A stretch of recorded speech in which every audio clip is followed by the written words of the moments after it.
நமது கேசி ட்ரிச்சி யூடியூப் சேனலை சப்ஸ்கிரைப் பண்ணுங்க. Like, share and comment.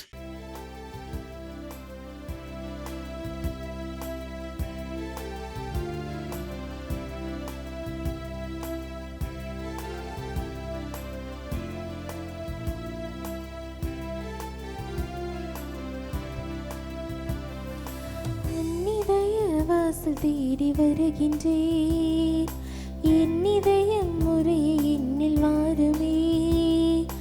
உன்னிதய வாசல் தேடி வருகின்றேன், என் இதயம் முறையை என்னில் வாருமே. நீ இல்லையே நான் இல்லையே, நீ இல்லையே நான் இல்லையே, நான் வாழ என் உள்ளம் வா, நான் வாழ என் உள்ளம் வா. தந்தை மகன் தூய ஆவியாரின் பெயராலே நம் ஆண்டவராகிய இயேசு கிறிஸ்துவின் அருளும் கடவுளின் அன்பும் தூய ஆவியாரின் தோழமையும் உங்கள் அனைவரோடும் இருப்பதாக. ஆன்மாவோடும் இருப்பதாக. இறையேசுவில் பிரியமான சகோதர சகோதரிகளே, இறைவனுடைய அருளையும் ஆசிரியம் வேண்டி இந்த இணையதள திருப்பலியில் இணைந்திருக்கிற உங்கள் ஒவ்வொருவரையும் கேசி திருச்சியின் வழியாக அன்போடு வரவேற்கிறோம். நீங்களும் இன்றைய நாளில் இத்திருப்பலியின் வழியாக இறைவனுடைய அருளை ஆசிரியை பெற நாங்கள் உங்களுக்காக மன்றாடுகிறோம். இன்றைய நாளில் மிக குறிப்பாக நம்முடைய நாட்டில் நிலவுகின்ற போர், கலவரம் இவற்றிலெல்லாம் விடுதலை வாழ்வு கொடுக்க இறைவனிடத்தில் நாம் மன்றாடுவோம். உலகளாவிய இந்த நாடுகளிலே நடக்கக்கூடிய போர்களிலிருந்து எல்லா விதமான அமைதி சூழ்நிலையும் உருவாகவும் மக்கள் போரினால் பாதிக்கப்படாமல் அமைதியான நிலையை பெற்றுக்கொள்ளவும் இத்திருப்பலியில் மன்றாடுவோம். சகோதர சகோதரிகளை தூய மறை நிகழ்வுகளை கொண்டாட நாம் தகுதி பெறும் பொருட்டு நம் குற்றங்களை ஏற்றுக்கொள்வோம். எல்லாம் வல்ல இறைவனிடமும் சகோதர சகோதரிகளே, உங்களிடமும் நான் பாவியனை ஏற்றுக்கொள்கிறேன். ஏனெனில் என் சிந்தனையாலும் சொல்லாலும் செயலாலும் கடமையில் தவியதாலும் பாவங்கள் பல செய்தேன். என் பாவமே என் பாவமே என் பெரும் பாவமே. ஆகையால் எப்பொழுதும் கன்னியான புனித மரியாவையும் வானதூதர் புனிதர் அனைவரையும் சகோதர சகோதரிகளே உங்களையும் நம்பி இறைவனாகிய ஆண்டவரிடம் எனக்காக வேண்டிக் கொள்ள மன்றாடுகிறேன். எல்லாம் வல்ல இறைவன் நம்மை இரக்கம் வைத்து நம் பாவங்களை மன்னித்து நம்மை நிலை வாழ்வுக்கு அழைத்து செல்வாராக. ஆமீன்.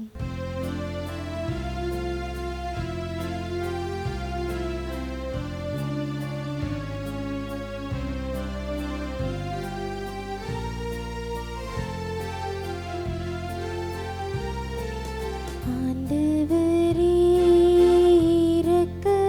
இரக்கமாயிரும், ஆண்டவரே இரக்கமாயிரும், கிறிஸ்துவே இரக்கமாயிரும், கிறிஸ்துவே இரக்கமாயிரும், ஆண்டவரே இரக்கமாயிரும், ஆண்டவரே இரக்கமாயிரும். மன்றாடுவோமாக. ஆண்டவரே, உம்மை நோக்கி மன்றாடும் உம் அடியார்களாக எங்களுடன் இருந்து உமது கனிவிரக்கத்தை என்றும் எங்கள் மீது பொழிந்தருளும். இவ்வாறு எங்களை படைத்து வழி நடத்துகிற நீரே என பெருமை கொள்ளும் நாங்கள் நீ படைத்தவற்றை புதுப்பித்து புதுப்பித்தவற்றை பாதுகாத்தருள்வீராக. உம்மோடு தூய ஆவியாரின் ஒன்று ஒரே இறைவனாய் என்றென்றும் வாழ் ஆட்சி செய்கின்ற அவர் வழியாக உம்மை மன்றாடுகின்றோம்.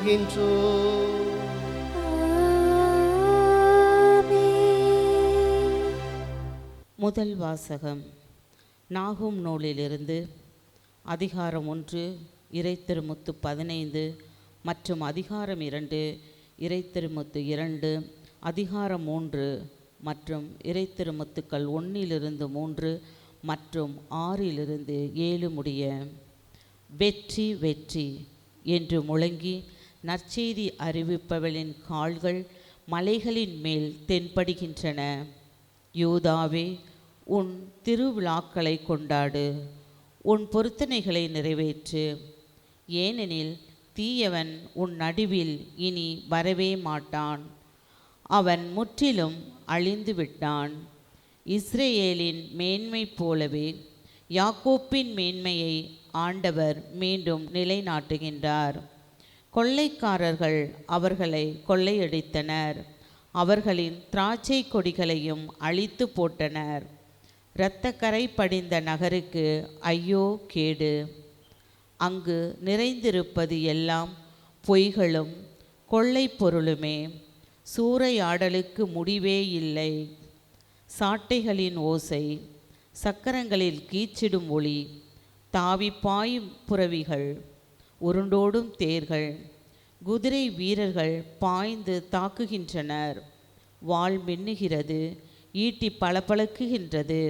வெட்டுண்டவர்கள் கூட்டமாய் கிடக்கின்றனர். பிணங்கள் குவிந்து கிடக்கின்றன. செத்தவர்களுக்கு கணக்கே இல்லை. அந்த பிணங்கள் மேல் மனிதர் இடறி விழுகின்றனர். அருவருப்பானவற்றை உன்மீது எறிவேன்.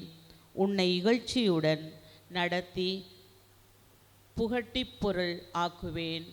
உன்னை நோக்குவோர் எல்லோரும் உன்னிடமிருந்து பின்வாங்கி, நினைவே பாழாய் போனது, அவளுக்காக புலம்புவோர் யாரேனும் உண்டோ என்று சொல்வார்கள். உன்னை தேற்றுவோரை எங்கே தேடுவேன்? ஆண்டவரின் அருள்வாக்கு. இறைவனுக்கு நன்றி. நீங்கள் அனைவரும் பாட வேண்டிய பதிலுரை பாடலின் பல்லவி. கொள்பவரும் நானே, உயிரளிப்பவரும் நானே. கொள்பவரும் நானே, உயிரளிப்பவரும் நானே. கொள்பவரும் நானே, உயிரளிப்பவரும் நானே. அவர்களது அழிவு நாள் அண்மையில் உள்ளது. அவர்களுக்கு வரப்போகும் கொடுமைகள் தீவிரமாகின்றன. ஆண்டவரே அவர் மக்களுக்கு தீர்ப்பிடுவார்.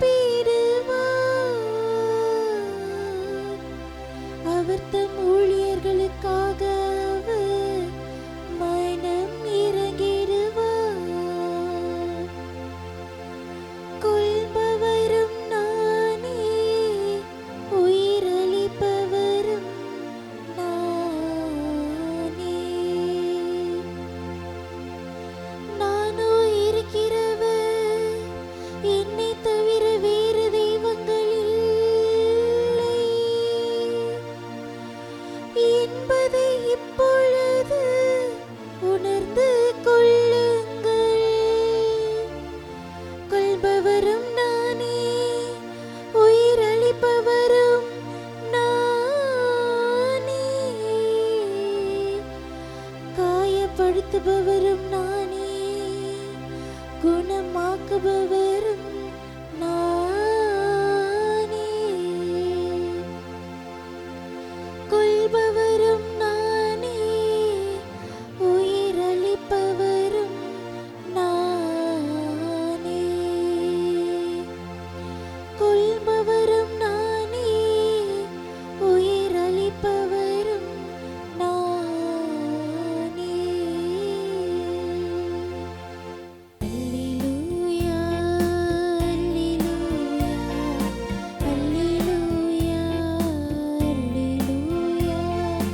அல்லேலூயா, அல்லேலூயா, அல்லேலூயா, அல்லேலூயா.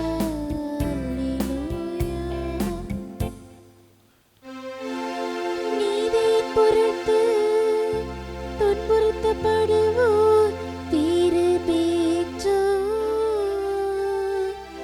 ஏனெனில் விண்ணரசு அவர்களுக்கு உரியது.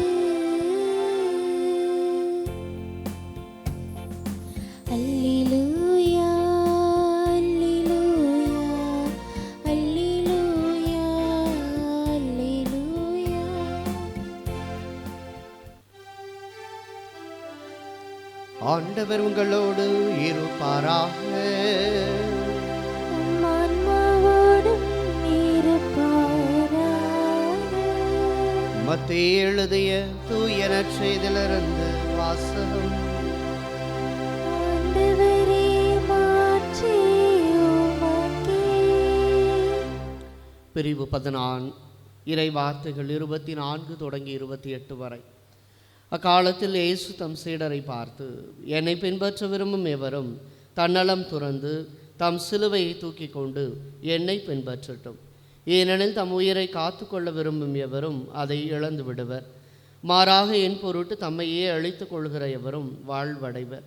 மனிதர் உலகம் முழுவதையும் ஆதாயமாக்கி கொண்டாலும் தம் வாழ்வையை இழப்பாரெனில் அவருக்கு கிடைக்கும் பயன் என்ன? அவர் தம் வாழ்வுக்கு ஈடாக எதை கொடுப்பார்? மானிட மகன் தம் தந்தையின் மாட்சியோடு தம் வான தூதர்களுடன் வரப்போகிறார். அப்பொழுது ஒவ்வொருவருக்கும் அவரவர் செயலுக்கு ஏற்ப கைமாறு அளிப்பார். நான் உறுதியாக உங்களுக்கு சொல்கிறேன், இங்கே இருப்பவருள் சிலர் மானிட மகனது ஆட்சி வருவதை காண்பதற்கு முன் சாக மாட்டார் என்றார். ஆண்டவரின் அருள்வாக்கு.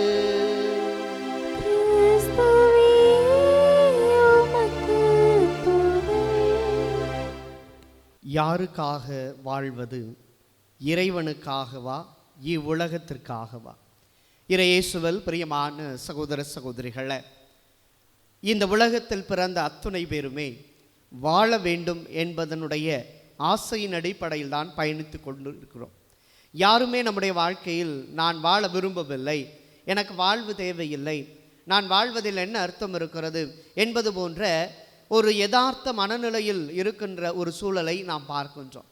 எல்லாருமே வாழ வேண்டும், அந்த வாழ்வை மிக ஆழமான அற்புதமான பல்வேறு சௌகரியங்களோடு வாழ வேண்டும் என்று நாம் விரும்புகின்றோம். யாருமே நோயோடோ நொடிகளோடோ அல்லது யாருமே கஷ்ட நஷ்டங்களோடோ போராட்டங்களோடோ வேதனைகளோடோ துன்பங்களோடோ வாழ்வதற்கு விரும்புவதில்லை. அப்படியே துன்பங்கள் துயரங்கள் வேதனைகள் வந்தாலும் கூட அது நம்மை விட்டு விரைவாக போய்விட வேண்டும் என்று நாம் விரும்புகின்றோம். ஆக மொத்தத்தில் எல்லாரும் நன்றாக வாழ வேண்டும் என்று நமது வாழ்வை கடவுள் கொடுத்து நம்மை ஆசீர்வதிக்க வேண்டும் என்று நாம் விரும்புகின்றோம். ஆனால் எப்பொழுது நாம் வாழ்கிறோம் என்று சொன்னால், இறைவனுக்காக எனது வாழ்வை நான் அர்ப்பணிக்கிற பொழுது நான் விரும்புவதை விட அதிகமாக வாழுகின்றேன். இவ்வுலக காரியங்களுக்காக எனது வாழ்வை கொடுக்கிற பொழுது நான் விரும்புவதை காட்டிலும் பின்னோக்கிய ஒரு வாழ்வினை நான் வாழுகின்றேன் என்பதைத்தான் இன்றைய இறை வாக்குகள் மிக தெளிவாக நமக்கு கொடுக்கின்றன. அன்புக்குரியவர்களே, இந்த நவீன உலகம் என்பது ஏஐ என்று சொல்லப்படுகின்ற, இந்த ஆர்டிஃபிஷியல் இன்டெலிஜென்ஸ் என்று சொல்லப்படுகிற இந்த நுண்ணறிவினுடைய அடிப்படையில் இயங்கக்கூடிய ஒரு சமூகமாக இன்று மாறிக்கொண்டிருக்கிறது. எதை எடுத்தாலும் எப்படிப்பட்ட ஒரு சூழலிலும் இந்த நுண்ணறிவினுடைய தாக்கம் செயல்பாடு என்பது எல்லா இடங்களிலும் இருக்கிறது. நம்முடைய இந்நாள் திருத்தந்தை லியோ தனது முதல் சுற்றுமடலாக மனித மாண்பை பேணி காக்க, மானுட அந்த பிறப்பினை பேணி காக்க இந்த தொழில்நுட்பம் எந்த அளவு அதற்கு உறுதுணையாக அல்லது எதிர்வினையாக அமைந்திருக்கிறது என்று அந்த சுற்றுமடலிலே எழுதியிருக்கிறார். ஆக இந்த சுற்றுமடலை வாசிக்கிற பொழுதெல்லாம் ஒன்று தெளிவாக இருக்கிறது: செயற்கை எப்பொழுதுமே செயற்கை தான், இயற்கை எப்பொழுதுமே இயற்கை தான். மனிதன் என்பவன் எப்பொழுதுமே மனிதன்தான், மனிதனால் உருவாக்கப்பட்ட பொருட்கள் எப்பொழுதுமே பொருட்கள் தான். ஆக இன்று பொருட்கள் மனிதர்களாகவோ மனிதர்கள் பொருட்களாகவோ மாற முடியாது. உதாரணத்துக்கு எடுத்துக்கொள்வோமே, இந்த இணையதள திருப்பலியை நாங்கள் இந்த கேமராவின் வழியாக பதிவு செய்கிறோம். நான் உங்களுக்கு மறைவுரை ஆற்றி கொண்டிருக்கிறேன். மறைவுரை ஆற்றுகிற நான் மனிதன், என்னை பதிவு செய்கிற கேமரா என்பது பொருள், அது கருவி. அது மனிதனாக இயங்க முடியாது, நான் கருவியாக இயங்க முடியாது. ஆக அடிப்படையிலே கடவுள் என்ன செய்திருக்கிறார்? மானுடத்தை இந்த உலகத்திலே படைக்கிற பொழுது மாண்போடு அதற்குரிய ஏற்ற வழிவகையோடு படைத்திருக்கிறார்.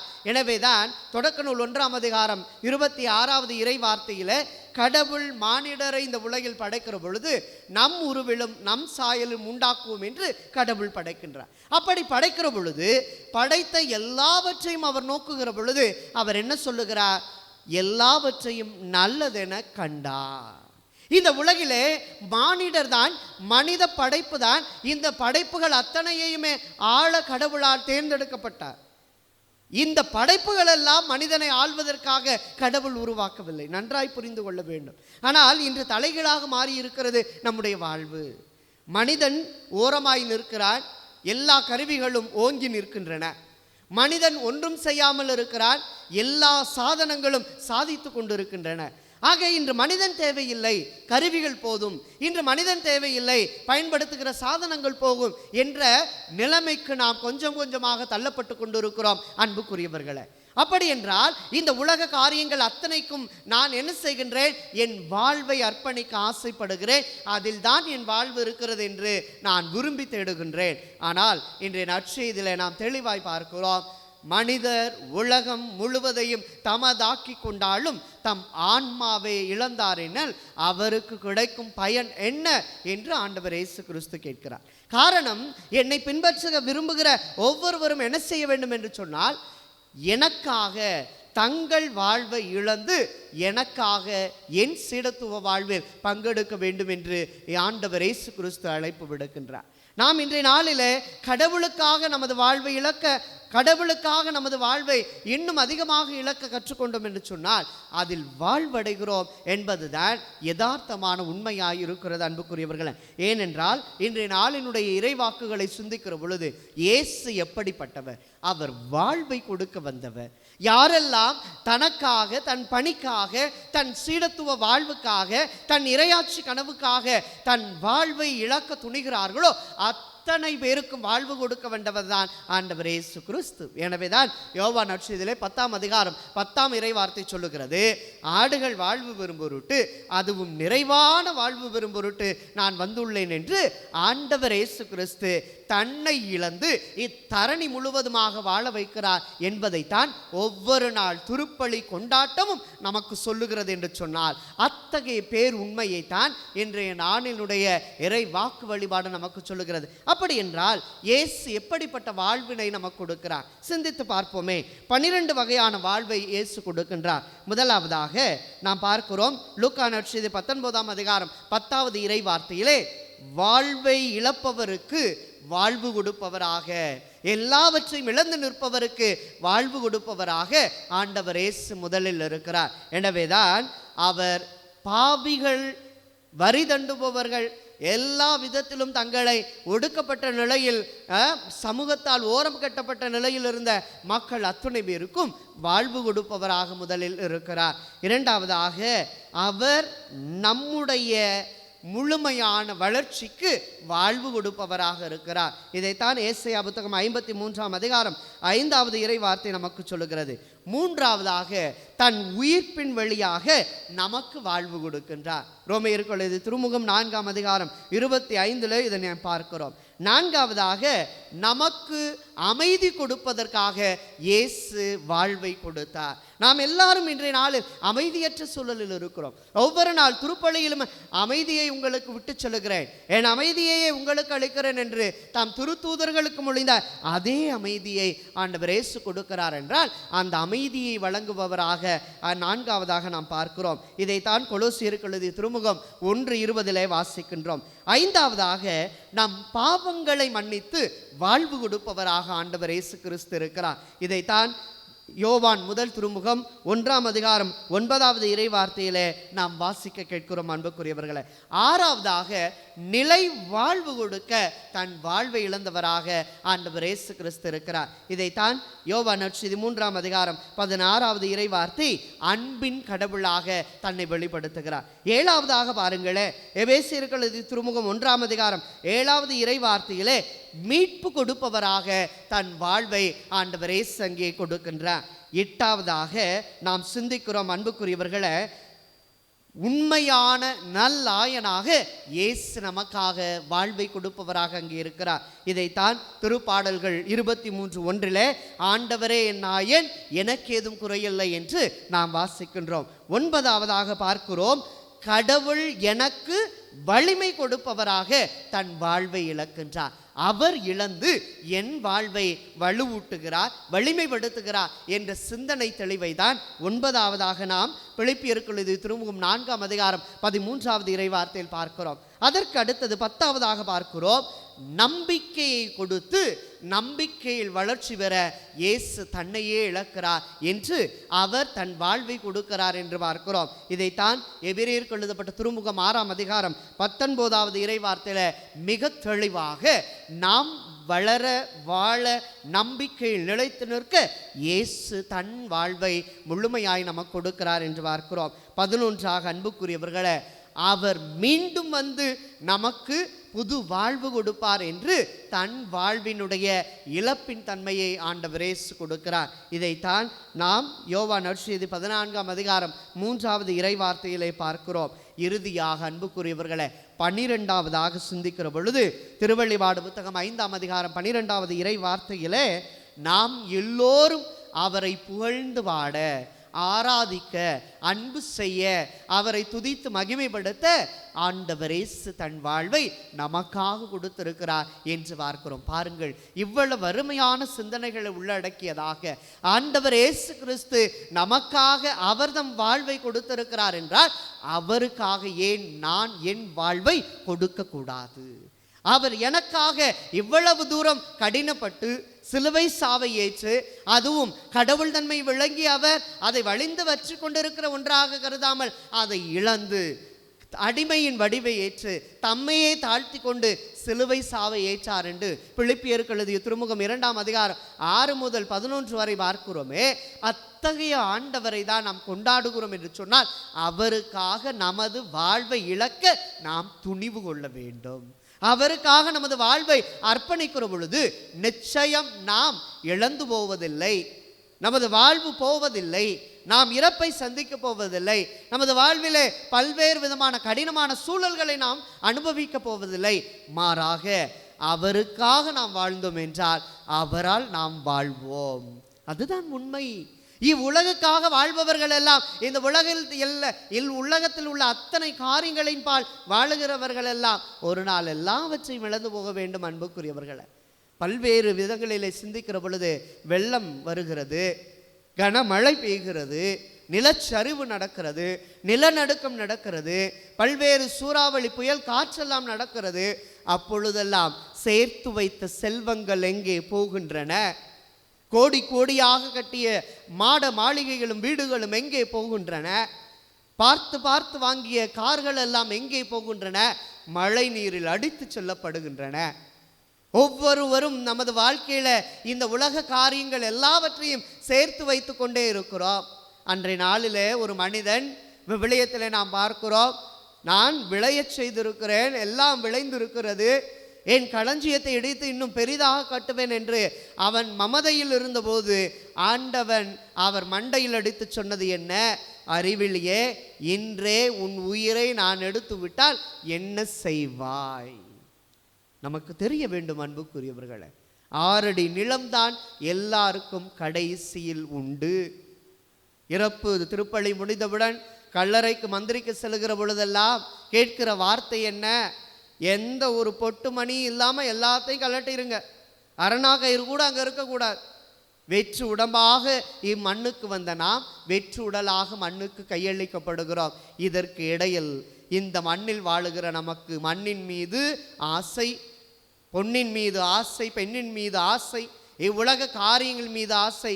எனவேதான் ஒரு பாடல் படத்திலே நாம் பார்ப்போம், மண்ணின் மீது மனிதனுக்கு ஆசை, மனிதன் மீது மண்ணுக்கு ஆசை, மண் தான் கடைசியில் வென்றதாடா என்று பார்க்கிறோம். ஆக அன்புக்குரியவர்களை, இந்த மண்ணில் வாழுகிற ஒவ்வொரு நாளும் சிந்தித்து பார்க்க வேண்டும், என் வாழ்வு கடவுளுக்கானது, இந்த உலகத்திற்கானது அல்ல. அதைத்தான் இன்றைய முதல் வாசகம் தெளிவாய் சொல்லுகிறது. நினிவே மக்கள் இந்த உலகத்திற்காக வாழ்ந்த பொழுது அவர்கள் அழிந்து போனார்கள், அவர்கள் எதிரிகளால் தாக்கப்பட்டார்கள், அவர்கள் அடிமைத்தன வாழ்வுக்குள் போனார்கள். அதுவே மனமாற்றம் பெற்று நினிவே நகர் கடவுளுக்குரியதாக மாற்றப்படுகிற பொழுது வெற்றி வெற்றி என்று ஆர்ப்பரியுங்கள், திருவிழாக்களை கொண்டாடுங்கள். கடவுள் உங்களிடத்தில் இருக்கிறார், உங்கள் நடுவில் இருக்கிறார், நீங்கள் எப்பொழுதும் கவலை உறாதீர்கள் என்று இன்றைய முதல் வாசகத்திலே நாம் வாசிக்கிறோம். எனவே சிந்தித்து பார்ப்போம், இன்றைய நாளில் நாம் எல்லோருமே நமக்காக வாழுகிற பொழுதெல்லாம் இழந்து போகிறோம். பிரியமானவர்களே, அடுத்தவருடைய வாழ்வை கெடுத்து, அடுத்தவருடைய வாழ்வை அழித்து, அடுத்தவருடைய வாழ்வினை ஏதோ ஒரு வகையிலே சூனியமாக்கி இன்று நாம் எல்லாரும் வாழ்ந்து கொண்டு இருக்கிறோம்.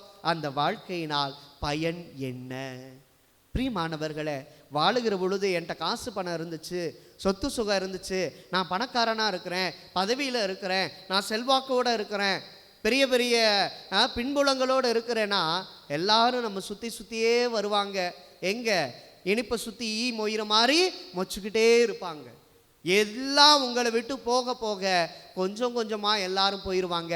கடைசியில் யாருமே இருக்க மாட்டாங்க. ஏனென்றால் அவர்கள் உங்களோடு இருந்தது உங்களுக்காக அல்ல, உங்களிடத்தில் இருந்த பணத்திற்காக, செல்வாக்கிற்காக, உங்களிடம் இருந்த எல்லா விதமான காரியங்களுக்காக. புரிந்து கொள்ளுவோம், இந்த வாழ்க்கை என்பது உறுதியானது அல்ல. இந்த வாழ்க்கை என்பது, நம்முடைய வாழ்க்கை என்பது இந்த உலகத்தில் இருக்கிற காரியங்களுக்காய் கடவுள் கொடுத்ததல்ல. மாறாக அவருக்காக எல்லாம் கொடுத்தார், அவருக்காக எல்லாவற்றையும் படைத்தார், அவருக்காக இந்த உலகில் வாழ்வை நமக்கென கொடுத்திருக்கிறார். சிந்திப்போம். தொடர்ந்து இன்றைய நாளில் இறைவனிடத்தில் மன்றாடுவோம். இறைவா, இந்த உலகில் நான் வாழ்வது உமக்காக, இந்த உலகில் நான் வாழ்ந்து கொண்டிருப்பது உமது பணியை ஆற்றுவதற்காக, இந்த உலகில் நான் வாழ்ந்து கொண்டிருப்பது உமது திருவுளத்தை நிறைவேற்றுவதற்காக என்று நமது மனதில் ஆழமாக பதிய வைப்போம். அப்பொழுது 3 காரியங்களை மட்டும் மனதில் வைத்துக் கொள்ளுங்கள். 1, கடவுள் எல்லாவற்றையும் பார்த்து கொள்வார். 2, கடவுளின் வழியில் நடந்து செல்வோம். 3, கடவுள் நம்மோடு இருக்க எதை கண்டு நான் அச்சப்பட வேண்டும். இந்த 3ம் நமது வாழ்வில் இருந்தது என்று சொன்னார், எத்தகைய திசைக்கு சென்றாலும், எத்தகைய காரியங்களை மேற்கொண்டாலும் இறைவன் நம்மோடு எப்பொழுதும் நமக்காயிருப்பார். ஏனென்றால் பிலிப்பியர்கள் திருமுகம் 4:13 வாசிக்கிறோம், எனக்கு வலுவூட்டுகிறவரின் துணை கொண்டு எதையும் செய்ய எனக்கு ஆற்றல் உண்டு. இத்தகைய நம்பிக்கையோடு தொடர்ந்து இந்த திருப்பலியிலே நாம் மன்றாடுவோம். இறைவன் நம் ஒவ்வொருவரையும் நிறைவாய் ஆசிர்வதிக்கட்டும். நாம் இறைவனுக்காக வாழ்வோம். இறைவன் நம்மை என்றும் வாழ்விப்பார். ஆமேன்.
சகோதர சகோதரிகளே, என்னுடையது உங்களுடையதுமான பலி எல்லாம் வல்ல தந்தையாக இறைவனுக்கு ஏற்றதாகும்படி மன்றாடுங்கள். ஆண்டவர் தமது பெயரின் புகழ்ச்சிக்காகவும் ஆட்சிக்காகவும் நமது நன்மைக்காகவும் புனித திரவின் அனைத்து நலனுக்காகவும் உமது கையில் இருந்து இப்பலியை ஏற்றுக்கொள்வாராக. ஆண்டவரே, காணிக்கைகளை கனிவுடன் புனிதப்படுத்தி அருள் உம்மை தாழ்மையுடன் வேண்டுகின்றோ. இந்த ஆன்மீக வழியின் காணிக்கையை ஏற்று எங்களை உமக்கு நிலையான கொடையாக மாற்றுவீரா. எங்கள் ஆண்டவராகிய கிறிஸ்து வழியாக உம்மை மன்றாடுகின்றோ.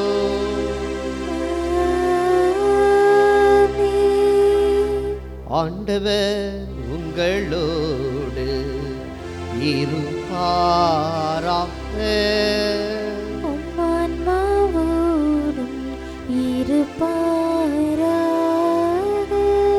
இதயங்களை மேலே எழுப்புங்கள்.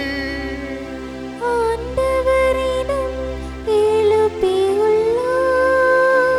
நம் இறைவனாகிய ஆண்டவருக்கு நன்றி கூறுவோம். அது தகுதியும் நீதியும் ஆனதே. ஆண்டவரே, தூயவரான தந்தையே, என்றும் உள்ள எல்லாம் வல்ல இறைவா, எங்கள் ஆண்டவராகிய கிறிஸ்து வழியாக எந்நாளும் எவ்விடத்திலும் நாங்கள் உமக்கு நன்றி செலுத்துவது மெய்யாகவே தகுதியும் நீதியும் ஆகும். எங்கள் கடமையும் மீட்புக்குரிய செயலுமாகும். கிறிஸ்துவின் இறப்பினை நாங்கள் அன்போடு கொண்டாடுகின்றோம். உயிர்ப்பினை உயிராற்றல் உள்ள நம்பிக்கையோடு அறிக்கையிடுகின்றோம். மாட்சியுடன் அவர் மீண்டும் வருவார் என எதிர்நோக்கி இருக்கும் நாங்கள் அவர் வழியாகவே மாட்சியை கண்டடைய திருவிழம் ஆனே. ஆகவே வான தூதரணிகளோடு நாங்களும் ஒன்றிணைந்து உமது மாட்சியை புகழ்ந்தேத்தி அக்களித்து ஆர்ப்பரித்து ஒரே குடும்பமாய் இணைந்து பாடுவதாவது.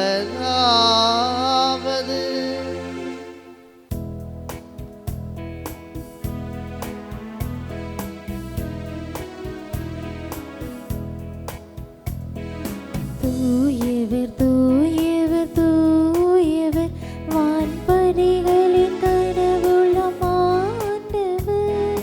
விண்ணகமும் மண்ணகமும் உமது மாட்சியால் நிறைந்துள்ளன. உன்னதங்களிலே ஓசன்னா, உன்னதங்களிலே ஓசன்னா. ஆண்டவர் பெயரால் வருகிறவர் ஆசி பெற்றவர். உன்னதங்களிலே ஓசன்னா, உன்னதங்களிலே ஓசன்னா. ஓசன்னா, ஓசன்னா, ஓசன்னா. ஆண்டவரே, நீர்மையாகவே தூயவர், தூய்மை அனைத்துக்கும் ஊற்று. ஆகவே உம்முடைய ஆவியை பொழிந்து காணிக்கைகளை தூய்மைப்படுத்த உம்மை வேண்டுகின்றோம். இவ்வாறுகள் ஆண்டவர் இயேசு கிறிஸ்துவின் உடலும் இரத்தமுமாகும். எங்களுக்கு இவை மாறுவனவாகும். அவர் பாடுபட உளம் கனிந்து தம்மை கையளித்த போது அப்பத்தை எடுத்து நன்றி செலுத்தி அதை பெற்று தம் சீடர்களுக்கு அளித்து கூறியதாவது: அனைவரும் இதிலிருந்து பெற்று உண்ணுங்கள், ஏனெனில் அது உங்களுக்காக கையளிக்கப்படும் என் உடல்.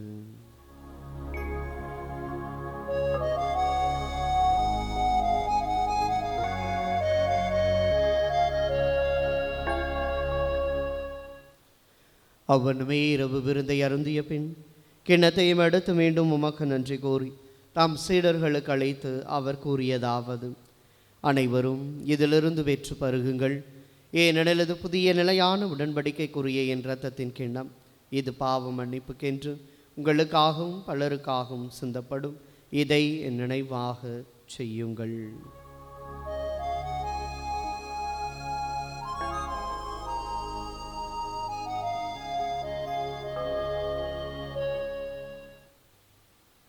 நம்பிக்கையின் மறை பொருள்.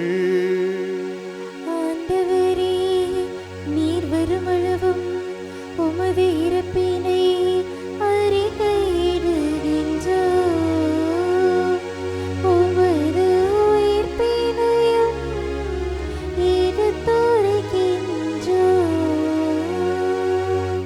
ஆகவே ஆண்டவரே, நாங்கள் கிறிஸ்துவின் இறப்பினையும் உயிர்ப்பினையும் நினைவு கூர்ந்து வாழ்வதரும் அப்பத்தையும் மீட்பளிக்கும் கிண்ணத்தையும் உமக்கு ஒப்புக் கொடுக்கின்றோம். திருமுனை என்று உமக்கு ஊழியம் புரிய தகுந்தவர்கள் எங்களை ஏற்றுக்கொண்டு எனவே உமக்கு நன்றி செலுத்துகின்றோம்.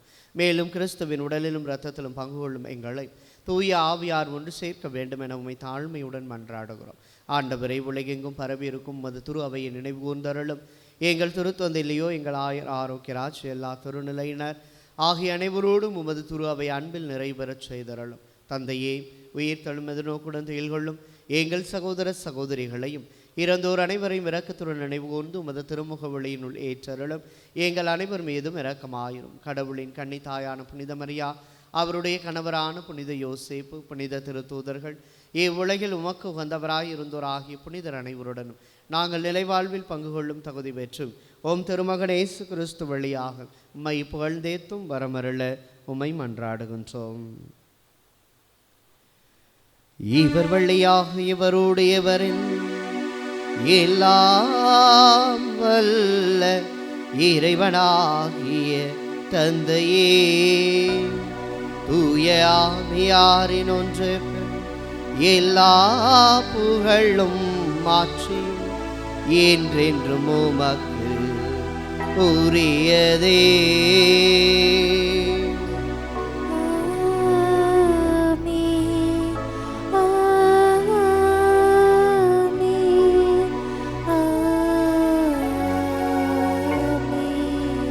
இயேசு கற்றுக் கொடுத்தவார் இறை தந்தையை நோக்கி இணைந்து மன்றாடுவோம்.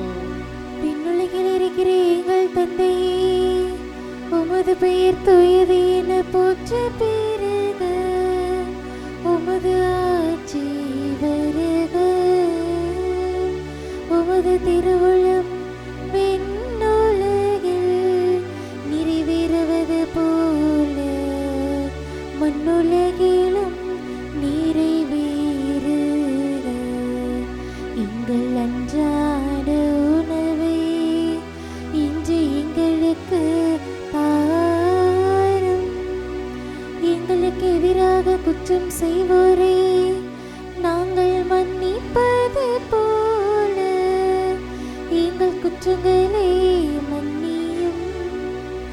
எங்களை சோதனைக்கு உட்படுத்தாதேயும், தீமையிலிருந்து எங்களை விடுவித்தருளும்.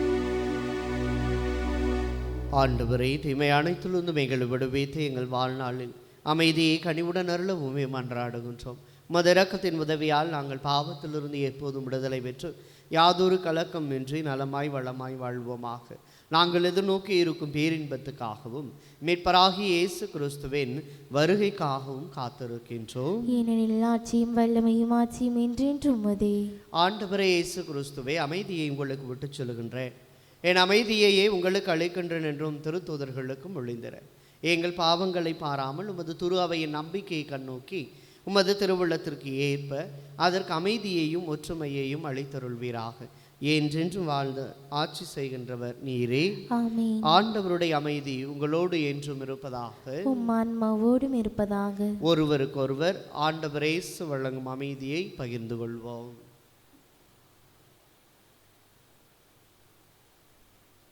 உலகின் பாவங்களை போக்கும் இறைவனின் செம்மறி எங்கள் மேல் இரக்கமாயிரும். உலகின் பாவங்களை போக்கும் இறைவனின் செம்மறி எங்கள் மேல் இரக்கமாயிரும். உலகின் பாவங்களை போக்கும் இறைவனின் செம்மறி எங்களுக்கு அமைதியை அளித்தருளும். இதோ இறைவனின் செம்மறி, இதோ உலகின் பாவங்களை போக்குவதற்காக வந்தவர். நாம் வாழ்வு பெறுவதற்காக தன் வாழ்வையை நமக்காய் கொடுத்த இயேசு ஆண்டவர் இவர்தான். இவருடைய இந்த விருந்துக்கு அழைக்க பெற்றோர் பேறு பெற்றோர். ஆண்டவரே, நீர் நிலத்தில் எழுந்திரள நான் தகுதியற்றவள், ஆனால் ஒரு வார்த்தை மட்டும் சொல்லியறலும் எனது ஆன்மா நலமடையும். ஆசை திருவிருந்துக்கான மன்றாட்டு. ஆண்டவரே, நீர் என் இல்லத்தில் எழுந்தருள நான் தகுதியற்றவன், ஆனால் ஒரு வார்த்தை மட்டும் சொல்லியருளும் என்று நூற்றுவர் தலைவன் ஜெபித்தது போல நாங்களும் இப்போது உம் திருப்பாதம் பணிந்து வேண்டுகிறோம். இனிய இயேசுவே, நாங்கள் தகுதியற்றவர்களாய் இருந்தாலும் எங்கள் தகுதியின்மையை பாராமல் நீர் எங்கள் உள்ளங்களில் எழுந்து வாரும். உம் அன்பிலும் அருளிலும் நாங்கள் நிலைத்திருக்க எம்முள் எழுந்து வாரும். உம் பிள்ளைகளாக உயிருள்ள உண்மை சாட்சிகளாக உமது நற்செய்தின்படி வாழ்பவர்களாக எங்களை உருமாற்ற வாரும். தந்தையின் திருவுளப்படி வாழ்ந்திட எங்களுக்கு துணை புரிந்திட வாரும். நன்மை செய்வதில் ஆர்வமுள்ளவர்களாய் தீமைகள் அனைத்திலிருந்தும் விடுதலை பெற்றவர்களாய் வாழவும் எங்களை வழிநடத்த வாரும். எல்லா நலன்களும் வளங்களும் எங்களை நிரப்ப வாரும். ஆமேன். நன்றி கூறி மன்றாடுவோமா. ஆண்டவரே, விண்ணக கொடையால் புதுப்பிக்க பெற்ற நாம் உமது முடிவில்லா உதவியையும் உடனிருப்பையும் பெற்றுக்கொள்ள செய்தருளும். எங்களை என்றும் கனிவுடன் காக்க தவறாதன் நிலையான மீட்புக்கு எங்களை தகுதி உள்ளவர்களாய் மாற்றுவீராக. எங்கள் ஆண்டவராகிய கிறிஸ்து வழியாக உம்மை மன்றாடுகின்றோம்.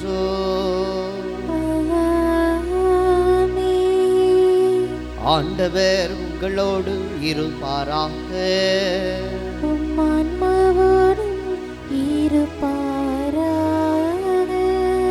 எல்லாம் வல்ல இறைவன் தந்தை, மகன், தூய ஆவியார் உங்களுக்கு ஆசி வழங்குவாராக.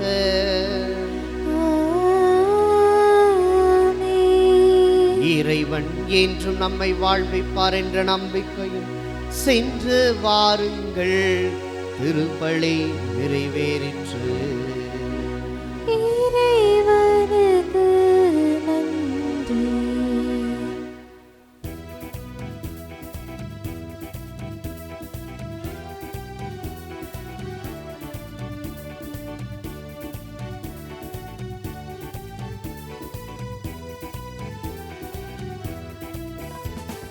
அமலூர் பவி அருள் நீரை தாயே, வாழ்க வாழ்க. மாசரு கண்ணி மாமரன் தாயே, வாழ்க வாழ்க. வாழ்க தாயே, வாழ்க நீ, வாழ்க வாழியவே. அன்னை வாழ்க, அமலே வாழ்க, வாழ்க வாழியவே. அமலூர் பவி அருள் நீரை தாயே, வாழ்க வாழ்க. மாசரு கண்ணி மாமரன் தாயே, வாழ்க வாழ்க.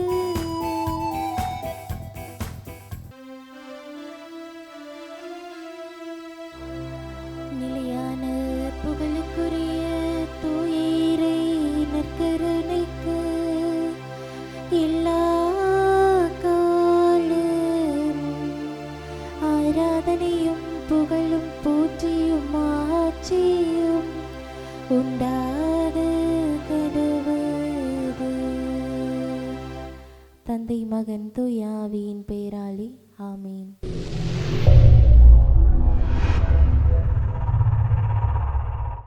நமது கேசி ட்ரிச்சி யூடியூப் சேனலை சப்ஸ்கிரைப் பண்ணுங்க. Like, share and comment.